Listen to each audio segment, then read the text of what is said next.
Existe uma dor que não tem cerimônia de despedida. É aquela angústia que nasce no silêncio absoluto. Quando você percebe que alguém que era o seu porto seguro simplesmente desvaneceu da sua vida, sem dizer uma palavra. Não houve briga, não houve traição, não houve um ponto final, apenas um vácuo. Se você está tentando entender por que Deus permitiu que alguém que você amava e por quem você orou fervorosamente se afastasse sem explicação, o que eu vou revelar agora vai mudar a forma como você enxerga esse vazio. Existe uma engrenagem divina movendo pessoas que você ainda não viu. E o motivo pode ser o maior livramento da sua história. Existe uma dor que não tem cerimônia de despedida, que não tem momento marcado, não tem conversa final, não tem um ponto claro onde você pode dizer: foi aqui que terminou. É a dor de perceber, gradualmente, que alguém que ocupava um lugar real na sua vida simplesmente não está mais lá. É como o leito de um rio que vai secando tão lentamente que você só nota que a água acabou, quando o chão já está rachado e os peixes já não nadam mais ali.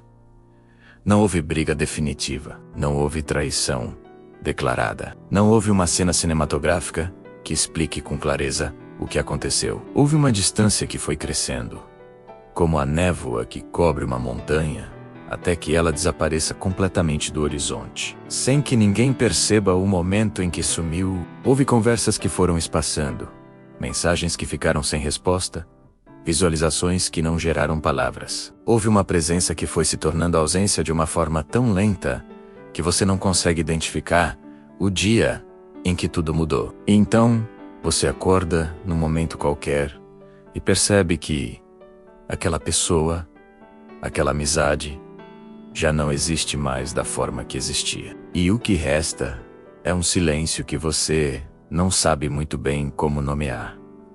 Porque não é luto convencional. Não tem velório. Não tem ritual de passagem. É uma perda que o mundo ao redor nem reconhece como perda porque a pessoa ainda está viva. Ainda aparece nas redes sociais sorrindo. Ainda existe em algum lugar do mundo. Só não existe mais na sua vida. Essa categoria de perda é uma das mais difíceis de processar, exatamente porque não tem forma clara. Não tem começo e fim definidos. Não tem narrativa linear que você possa seguir do problema à resolução. É uma perda que acontece no espaço entre as coisas, no silêncio entre uma mensagem e outra que foi espaçando até parar completamente, como uma estrela que se apaga a milhões de anos-luz. O brilho continua chegando para nós por um tempo, mas a estrela em si já não queima mais no centro. Antes de continuarmos, se você já sentiu esse vazio ou está vivendo esse silêncio hoje, deixe o seu gostei aqui. Isso ajuda esta mensagem a alcançar outros corações que também estão sofrendo em silêncio por alguém que se foi sem dizer adeus. Sua interação é a forma de dizermos a essas pessoas que elas não estão sozinhas. E quando você tenta trazer a sua fé para esse lugar, quando você tenta encontrar o sentido espiritual de uma ausência, pode surgir uma confusão específica, porque você pode ter orado por essa pessoa, pode ter investido nessa relação com intenção genuína, acreditando que ali havia um propósito sagrado, um plano de Deus para ambos. Você acreditou que aquele vínculo era um presente. E então, a conexão se desfez. E a oração que você fez por ela, o cuidado que você colocou nela, parecem ter ficado no ar. O tempo e a vulnerabilidade investidos parecem sem destino, como uma carta enviada para um endereço que foi demolido. A pergunta que surge não é apenas onde aquela pessoa foi, mas o que aquilo significou. Se tinha um propósito, por que terminou? Se foi Deus quem colocou, foi Deus quem removeu? E se foi, por quê? Sem explicação, sem avisar, sem dar a você a oportunidade de entender o que estava acontecendo antes que já tivesse acontecido. Essa necessidade de entender é humana. Nós somos criaturas que precisam de narrativa, que precisam de começo, meio e fim para processar a experiência. Ficamos desorientados quando uma história termina no meio de uma frase, sem ponto final, sem aquela última cena que dá sentido a tudo. Mas existe uma dimensão da soberania de Deus sobre os relacionamentos que opera numa lógica diferente da nossa. É como um mestre jardineiro que remove uma planta que está sugando os nutrientes da outra, não porque a planta seja má, mas porque o jardim precisa de equilíbrio para florescer. Deus não aguarda a nossa aprovação para agir. Ele move pessoas, conexões e vínculos com uma precisão que só é visível de um ângulo que nós não temos acesso. Aprender a confiar nessa soberania de forma ativa pode ser a transformação mais profunda que você já viveu. Porque existe algo que as saídas ensinam, que as chegadas nunca poderiam ensinar. Existe algo que a ausência revela, que a presença encobria. O espaço deixado pela pessoa que foi embora cria em você um solo fértil que a presença daquela pessoa tornava impossível. Mas por que Deus permitiria que alguém essencial fosse removido de forma tão brusca? A resposta está em um detalhe que quase ninguém percebe na história de Ruth e Orpá. E eu vou te mostrar agora como o adeus é o bem-vindo de Deus. Existe uma cena no livro de Ruth que é fácil de passar sem perceber a profundidade do que está acontecendo. Após a morte do marido e dos 2 filhos, Noemi ficou sozinha com as 2 noras em terra estrangeira. E então tomou a decisão de voltar para Belém. E disse às noras: voltem para a casa de suas mães. Que o Senhor lhes mostre bondade, como vocês mostraram aos mortos. E a mim? Era uma despedida, uma dissolução de vínculos que pareciam ter um futuro. E uma das noras, Orpá, chorou e voltou. O texto registra isso sem julgamento. Ela saiu do campo de visão da narrativa e nunca mais aparece. Mas Ruth ficou. E o que Ruth disse naquele momento é uma das declarações de lealdade mais conhecidas de toda a Bíblia. Para onde você for, eu irei. Onde você pousar, eu pousarei. O seu povo será meu povo, e o seu Deus será meu Deus. E o que aconteceu com Ruth? Depois dessa escolha, é uma história que atravessou milênios, uma história de provisão e restauração. Mas pense no que precisou acontecer antes. Precisou haver perda.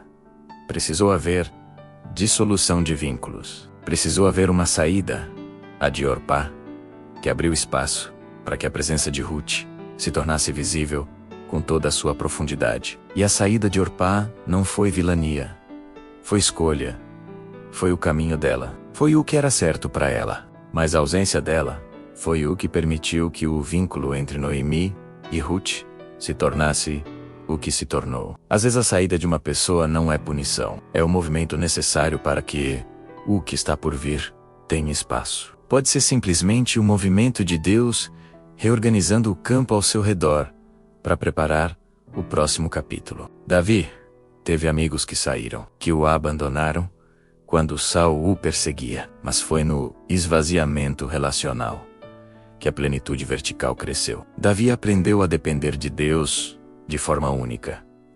Nem toda relação é para durar para sempre. Existem pessoas que entram na sua vida por uma fase específica, e quando o propósito foi cumprido, a relação perde a energia.